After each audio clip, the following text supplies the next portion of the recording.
Unaona hichi ambacho kinaendelea hivi sasa kwenye mpira wetu wa Tanzania hapa. Ndio. Watu wanasema tunacheza, wengine wanasema hatuchezi. Si ndio iko hivyo? Sasa unaambiwa katika ulimwengu wa soka bwana, mamlaka ndio kitu cha kwanza cha kuheshimu.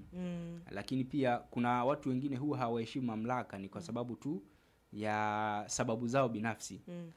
Unajua sababu zao binafsi. Kule nchini Ufaransa kuna jamaa mmoja anaitwa Pablo Longoria.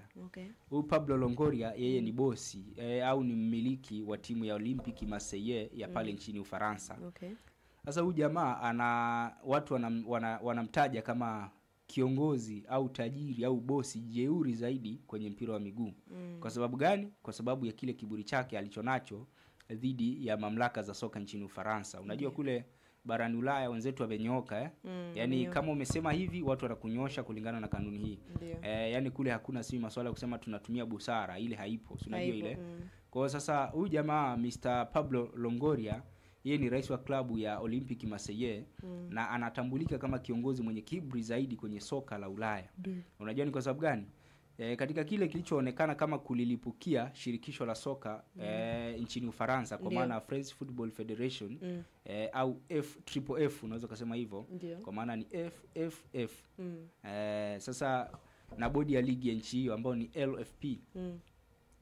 Sasa jamaa alisema kwamba kwa maksudi kabisa shirikisho la soka nchini humo lilisababisha mchezo kati ya timu yake dhidi ya Auxerre wafungwe. Yani kwamba bwana sisi tumefungwa sio kwa sababu ya uwezo uwanjani. Sisi tumefungwa kwa sababu yenu nyinyi. Umeona kama Yanga wanavyosema kwamba mchezo uliahirishwa kwa nini? Kama uliahirishwa ninyi bodi ya ligi mnasemaje?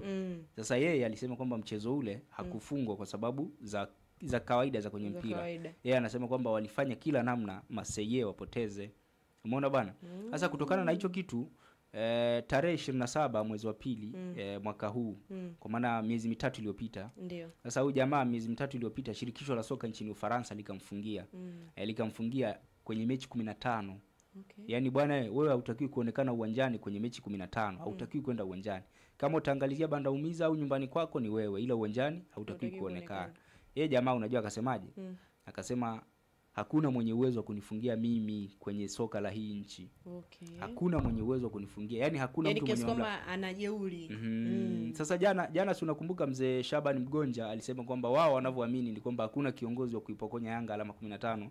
Sasa yeye huyu jamaa Mr. Pablo Longoria alisema kwamba bwana hakuna mtu wa kuweza kunifungia mimi kwenye hii ligi.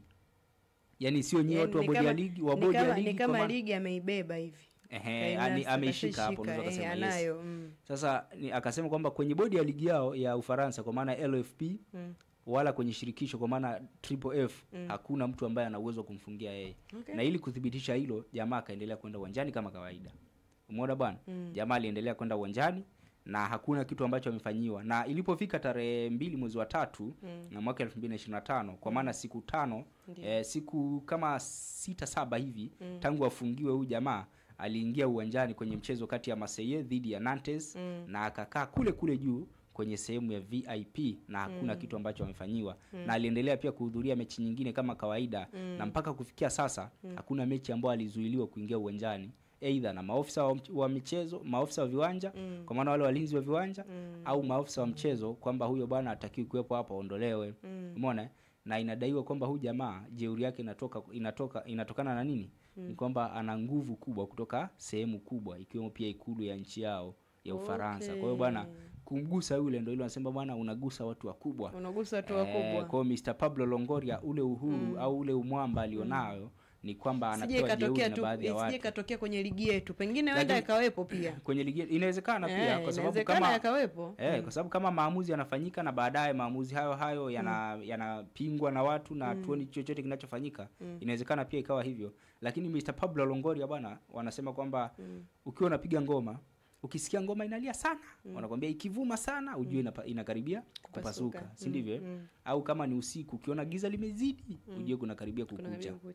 Sasa na huyu bwana bila shaka mamlaka zile sasa zinazodhibiti mpira duniani kwa maana ya FIFA wakiamua kula naye sahani moja huyu hakuna mahali anaweza akachomoka. Yaani hakuna sehemu ambapo anapa kujitetea.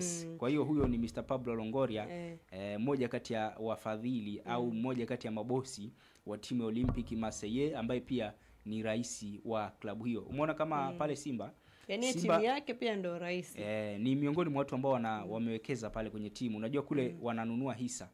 Kama huku kwetu kuna hisa 49% na hizi 51% za wanachama. Okay.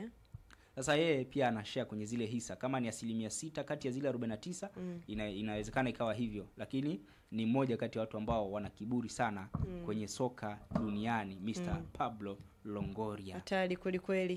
Hicho bila shaka mtazamaji wetu naye amepata kupata idea hapo, kupata vitu vingine. Inawezekana alikuwa havijui kama mimi hapa.